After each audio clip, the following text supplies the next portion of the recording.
Welcome to the complete guide for postural assessment course, where you will learn how to do a thorough posture assessment of your clients. My name is Joseph, and I will be leading you through the course. I'm a foreign-trained physiotherapist in the Philippines. Since 2013, I have served as an exercise specialist to thousands of patients around Toronto.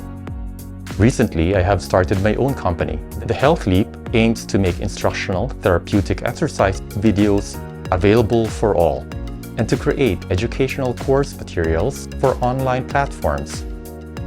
I have designed this course for healthcare and fitness professionals that aim to assess the posture of a client in preparation for designing a client or patient-specific fitness or physiotherapy treatment plan.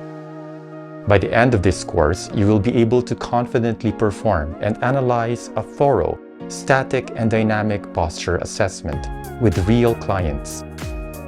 In this course, we will be comparing the natural and unnatural spinal curvature, the different postural faults, and the structures involved in each of them. Most importantly, we will be demonstrating dynamic postural assessments that covers all three planes of the body. The ideal student for this course are healthcare professionals like physiotherapists and chiropractors, or fitness professionals like personal training specialists, sports therapists, and kinesiologists. There are no requirements in enrolling in this course. I only ask that you come open-minded and ready to absorb the fun learning experience. Check out the course description, and I look forward to seeing you inside.